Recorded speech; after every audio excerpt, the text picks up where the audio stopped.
Welcome to New Vegas Mod Clinic Part 4.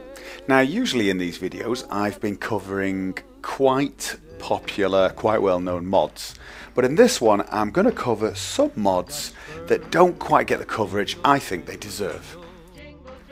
Now before we start I'd like to apologise if my voice is a little rough. I picked up a cold whilst travelling and lost my voice for a couple of days, so sorry about that.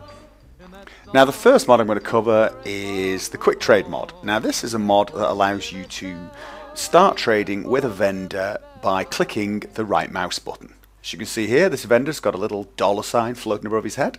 I click on the right mouse button and immediately get into the trade menu rather than having to talk to him first. This saves a lot of time. Now it's a very customizable mod. It is actually by the maker of MCM, so obviously it has an MCM menu. You can see you can actually hide the trade icon if you don't like it, or you can change its height, transparency, etc. This means that if you don't like it at all, you can completely remove it. You can actually also change the trade button as well. So as you see there, a little less transparent, a little more transparent, a little harder to see. But perhaps you like the icon really visible from a long distance, so you can set the transparency to 0, and there you go. Dead easy. And this makes trading so much simpler. You don't have to constantly go through all those chat dialogues, which are very, very annoying. Now, if you're using the iHUD mod, you're probably the sort of person who finds things like that a little disturbing. And so iHUD now has an add-on that actually links the floating icon to iHUD's toggle button. So when you toggle iHUD off, the icon disappears as well. Now installing this mod is pretty easy. The first thing to do is go along to the Quick Trade page and download the archive for Quick Trade. Then create a faux mod as usual. Now it's a very, very small file, so downloading it and creating the faux mod is dead easy. Takes no time at all. For the load order, I'm not totally sure how much difference it makes, but I like to place it higher than at least Nevada Skies. I'm not totally sure it matters completely. Now, if you are using iHUD and want to use the patch, go along to the iHUD page and go to the file section, and under the optional files you'll find the Quick Trade iHUD patch. Download that, it's pretty small. Create a faux mod with it and activate that faux mod. It's pretty easy. And for the load order, place that file below the Quick Trade ESP. It has to come after the Quick Trade ESP file. Now the next mod adds something to the game that is sorely missing, and that is flashlights. Many games have flashlights and they really do add to the atmosphere, especially when moving around dark areas. So this mod adds a number of different flashlights. The first one is a handheld flashlight. As you can see, very effective. It's a lot better than using your Pip-Boy to see things. Now, due to some limitations with the game engine, you'll notice the flashlight flickers a tiny bit when moving, but it's not that much. And as you can see, it's very effective, very atmospheric, especially when dungeon crawling. It gives that feeling of realism that is somewhat missing with the Pip-Boy light. Now, there are other versions of the flashlight as well. For example, there is a head-mounted one on a headband. Now, if I take my helmet off and put the headband on. Now, the headband needs to be activated with a hotkey, and you need to set the hotkey in the MCM menu.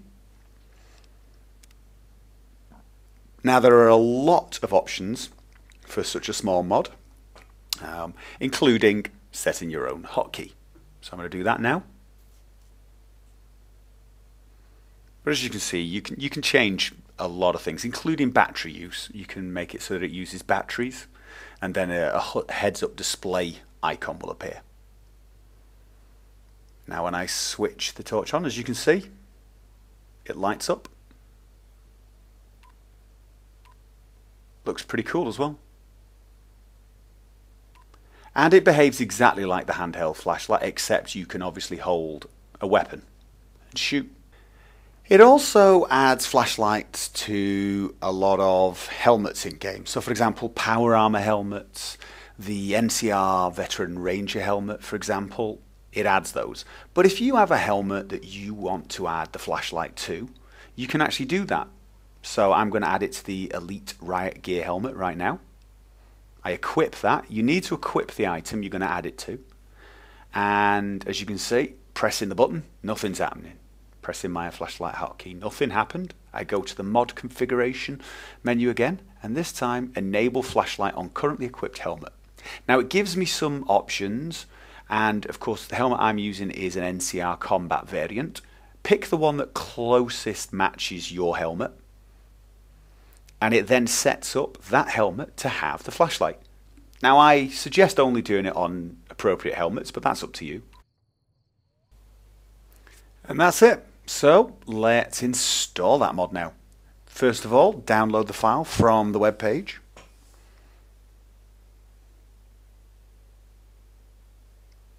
There is just one file we need.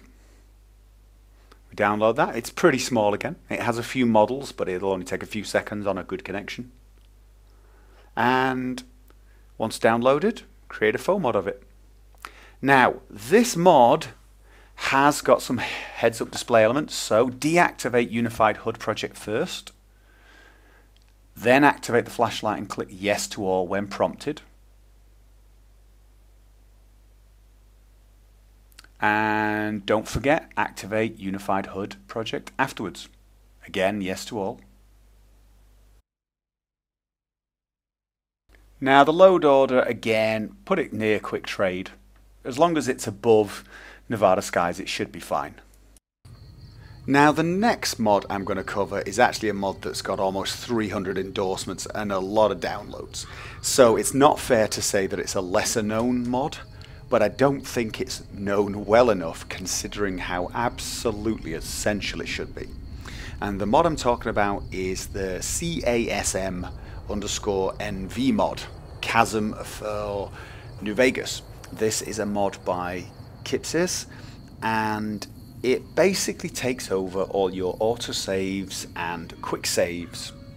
Now I covered it in one of my tutorials, but I still get a lot of questions about this, and I still see an awful lot of people complaining about corrupt saves or the game crashing when autosaving, etc. So I'm going to cover this one again.